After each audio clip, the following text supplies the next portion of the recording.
to Uplifting Impact. Really glad to have you here with us today.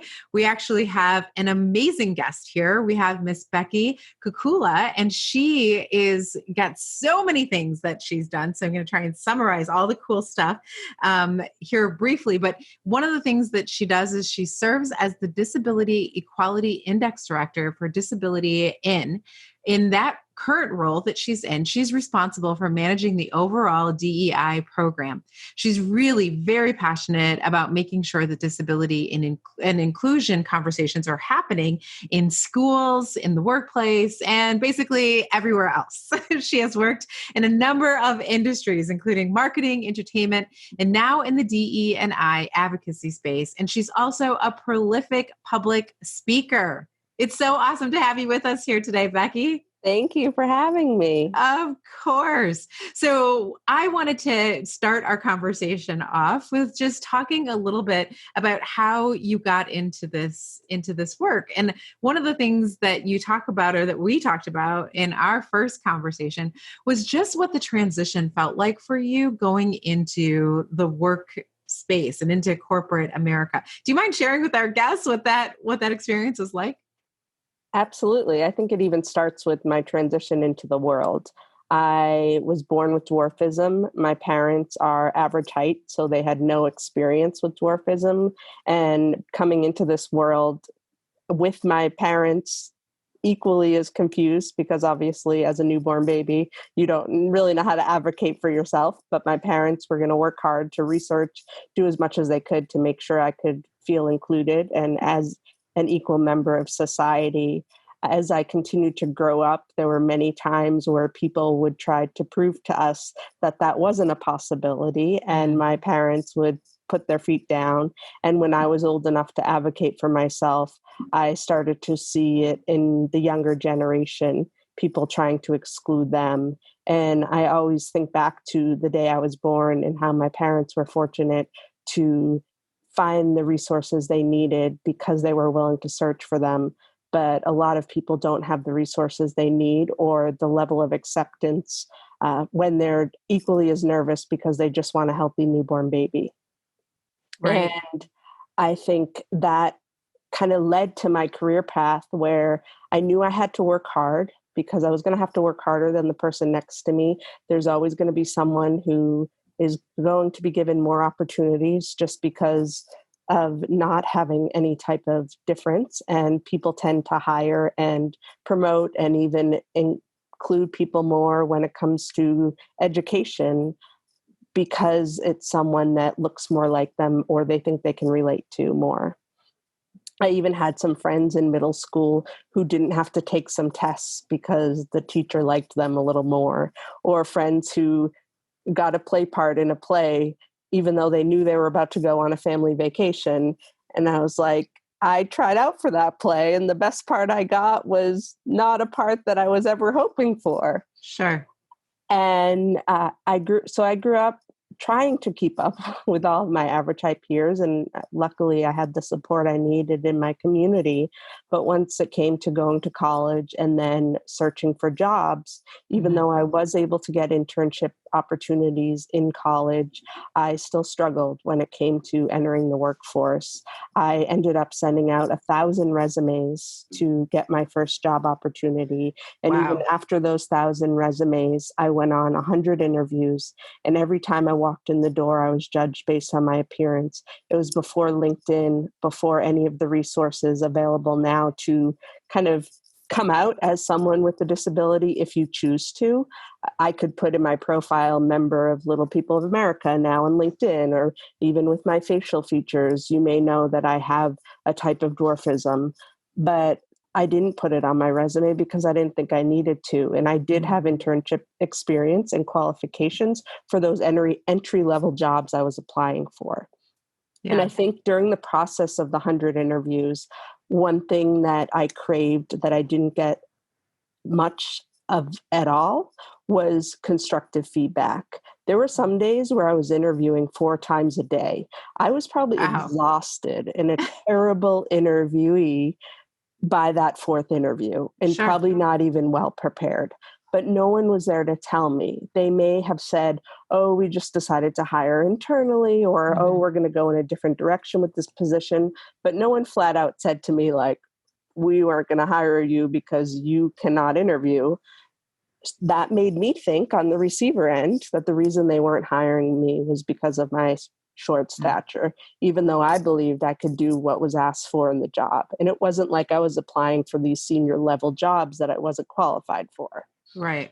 And what I ended up doing after the 100 interviews is I went to a temporary placement agency, and I was able to transition from the traditional interview to a place where people could advocate on my behalf and send me somewhere to go start working. And I would go and work for days or months at a time to then be able to prove myself as being able to do the job. So ultimately, it was a 7-month assignment that finally turned into a permanent assignment. That was my first full-time job at a talent agency. So there's so many things in that story. First of all, thank you for sharing it with us, because I think one of the big, moments when you told me the story before, and, just hearing you share it with our listeners today, is you talk about like your parents modeling for you what advocacy looks like. Right. And then you talk about like being in a work environment where you're in this temporary environment where it was a different kind of advocacy, right? Because they were sending you into a role that they knew that you're qualified for doing, but they were giving you the opportunity to show all the greatness that you already have. Right? And your parents, opportunity to show all the greatness you already had inside of you.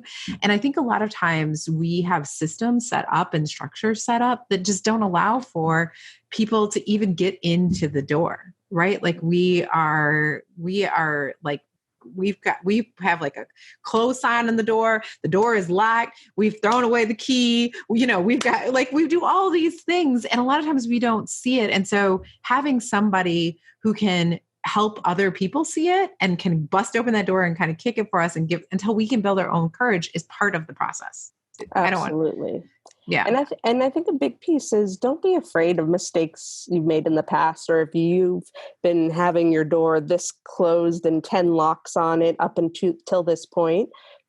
If you're telling us that you're willing to learn and willing to get better, you just want to know how, we're willing to work with you. I think a lot of times people stop right next to the really locked door because they're afraid of being judged for being behind so long and not including people. And I think it takes having the courage to slowly open the door and learn from your peers.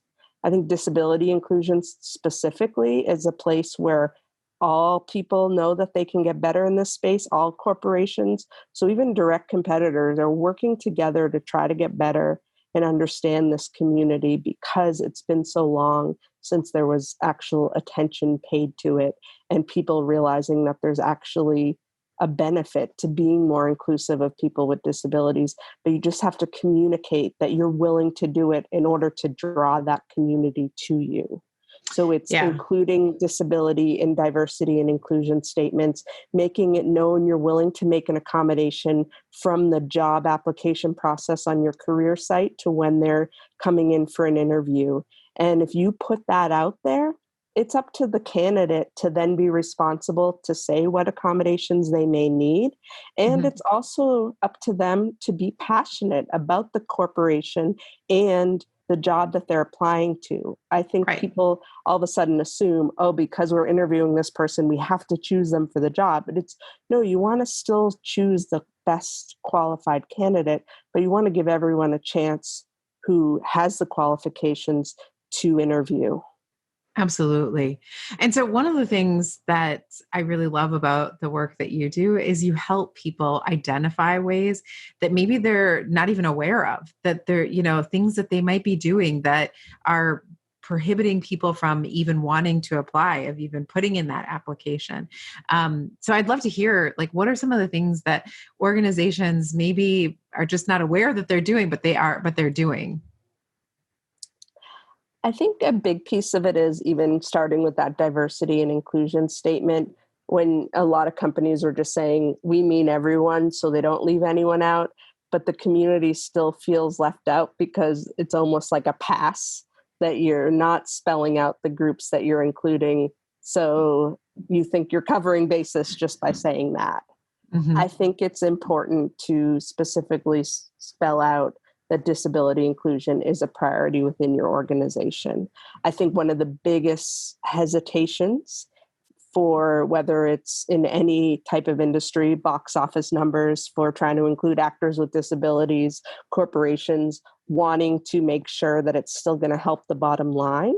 Mm-hmm. We were able to do research with Accenture to prove that companies that do well in this space actually do well financially as well. And it is good for business because these people are going to try 100 times harder than the person next to them because they're used to doing that from the beginning stages of their life. Mm-hmm. And the problem solving skills, just even getting out of bed in the morning, the amount of tasks you have to accomplish before even trying to get to work on time. And they're going to try so hard to get to work on time and work those extra hours to make sure they're delivering once they are afforded that opportunity. And I think it's that assumption that accommodation costs are too much money and they're going to affect our budget.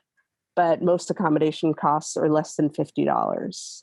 Yeah. And from the candidate side, they're going to want to ask for as few accommodations as possible, just enough to be able to successfully do the job. And I think sometimes it's that mutual understanding, being able to have a conversation early on in the application process, the interview process, that you're going to keep that open line of communication if you need assistance on both ends. Because I think the candidate can be equally as guilty to not expressing what they need in order to succeed because they're afraid of being judged or being let go. Yeah. And I think at really high levels who are willing to express their passion for being more inclusive, whether it's being a parent of someone with a disability or someone who has a physical or invisible disability themselves.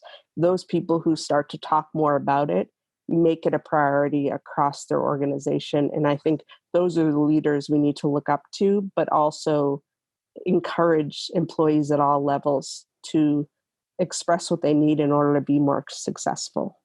So one of the things that you've said, like again and again, and I think we keep coming back to this because it's such a critical component of this, is fear, right? Fear on the candidate side, fear on the employee side, fear on the organization side, fear of the budget. I mean, there's just a lot of fear that's wrapped up in this. And I know that you have an amazing TED Talk that you are preparing around this topic area. Can you tell us a little bit about what you do to get past all of this fear so that you can take action?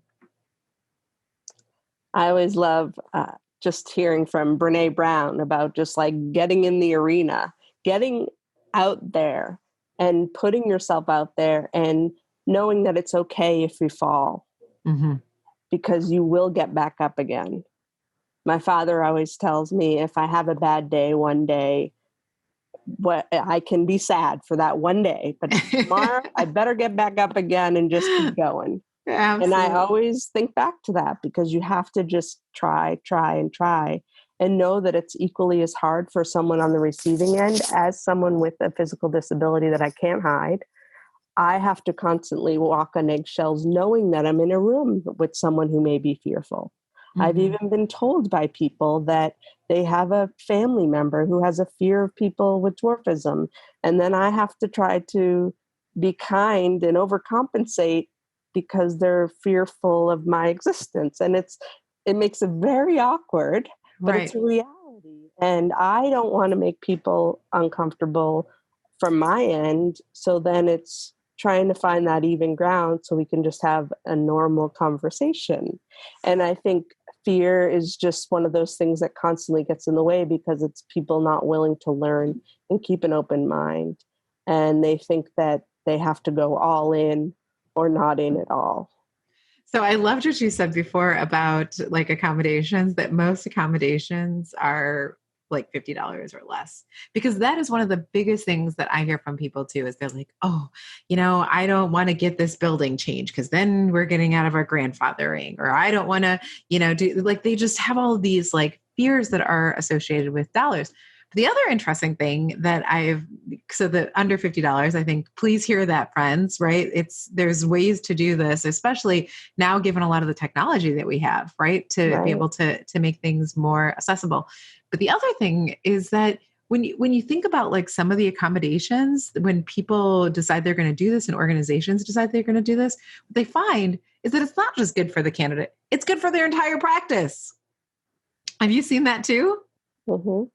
Yeah. So I think that that's kind of one of those cool things where when you take a step back and you think about like how we create more inclusive environments, it is, it could maybe be brought to your attention because of an individual situation or a request that they've made, but that really there's a lot of opportunity to just grow as an organization and be better as a whole. And I feel like that's one of the added benefits of adding that lens to everything that you do. And definitely. So one of the areas that's a prime example of that is website accessibility. A lot of companies may not think about it as much as we are thinking about it in the disability inclusion space. But if you want to be inclusive of people who are blind and have low vision, they need to be able to access your digital platforms in an accessible manner. A lot of companies are more accessible outward facing because they don't want to lose customers, but they forget, what about hiring people internally who can help make it more accessible internally as well? And they should be able to have access to the tools internally. And then you can serve your customers even better once you have more people who are knowledgeable in that space. So if you are behind in that space, don't say that you're needing to get more accessible in order to invite them into your workplace. They can be the solution that can help you get better. Absolutely. And again, that's another, I feel like one of those areas, right? Where people are like, we have to get better before. No, that's not how the process actually works. You want to be, if you can be inclusive today, right now, in this minute, do it. Yes. Right? Because this is a constantly growing space. There is no like right time to start changing your policies and systems. Absolutely. In the Disability Equality Index, we have the questions live on the website because we want companies to be working on it year round. Whether or not you think you're officially ready to participate, which being ready to participate is overcoming that fear and just getting started and holding yourselves accountable. And it does create conversation across the enterprise, and it makes people realize who are just getting started on this journey that there's a long way to go and they can get the support they need if they look out for it. Yeah, I think one of the things about creating that space, right, where people can have conversations is there's a lot of people who have invisible disabilities or, and so when you have people who are in all these different like ability spaces, if you don't have a place where people can have the conversation, you might not know, what you need to change. What blew my mind recently is we were doing a workshop on mental health, and someone mentioned how it takes some patients who are diagnosed with any mental health condition up to 10 years to get treatment, because it's probably starting with them not coming to terms with it themselves and then not seeking out the support they need in time, to then it almost feeling like it's too late. Wow. And I think a lot of, like, especially with all that we're going through now, I think people need to check in with each other and make sure they express whether or not they have the resources they need to feel okay. And it's okay to not feel okay, but you need to be able to get the support you need so you don't become more at risk. Absolutely. It doesn't matter what industry you're in. It doesn't matter what sector you're in. It doesn't matter what space you're coming from. If you don't take good care of your people, and if you're not creating an environment that allows people from all different backgrounds and experiences to come into your space, then you're hampering your ability to grow. You're hampering your ability to thrive. And, you talked about the business case a little bit earlier in this conversation. You talk about it from like a human standpoint, like just what it feels like when you are trying to navigate all of that space. There's just so many different angles to look at this work, but I feel like no matter which way you do it, having you as an advocate is a win. So thank you very, very, very much for all that you are currently doing, all that I know that you're going to continue to do to really elevate the conversation. I think a lot of the fear goes away when people have somebody that they feel like they can connect to. And I know that that takes a lot of your time and a lot of your energy to be a person who is accessible in that way. But I'm deeply grateful for you doing that here today on the Uplifting Impact podcast, but also for what you're doing in all of the different spaces that you move in. Thank you. Thank you for bringing attention to this community and the importance. And as we all say, it's just even your identity as my identity as someone with a physical disability. It's a part of who I am. It's a part of my character, but it's not all of who I am. Yeah. And I think people also have to understand that there's a lot that people can do to contribute to the world if they escape that thing they're fearful of, that piece of someone's identity, and learn all about the richness that's within them beyond, and how we can relate more in that way than being fearful. Well, I have a feeling that there's somebody who's going to listen to this podcast and somebody who has some fear, whatever that may look like, a leader who's thinking about, wow, I know my practices aren't inclusive right now, or wow, I know that we have candidates that would probably be really great for this, but we've been doing whatever it is. And just hearing you talk and hearing you share your experience is going to give them the courage that they need to be able to move forward. So thank you again. Thank you. Yeah, of course. So if people want to stay connected, how do they do that? Tell us what's the best way. Lots of ways. To learn more about the current work I do at Disability In, you could go to disabilityin.org. And then if you want to learn more just about my public speaking and see videos of past speeches that I've done, you can go to beckymotivates.com, BECKY, and then the word motivate with an S.com. And then my videos are on the YouTube /Becky Motivates. And I invite you to open up the conversation. I always tell people, don't make assumptions. Just ask me anything on your mind, and I'm willing to help you navigate that answer and find the resources you need. So please feel free to reach out. Don't hesitate. And let's continue the conversation. Absolutely. Well, so grateful to have all of you here joining us today with Becky on Uplifting Impact. We believe that if you want to make a difference in this space as a leader, you have to move through this fear. You have to put yourself in a place where you're vulnerable, but you have to also be thinking about things from a lot of different lenses. I think we learned a lot today and a lot of things that we can apply immediately to the work that we're doing. So we are looking forward to having you on another Uplifting Impact podcast, whether you're listening to us or you're watching us. We're just grateful that you're here. We believe that if we work together and we create more diverse, inclusive, and equitable environments, that the world will be better. So let's go out and do it. Thank you. Yes.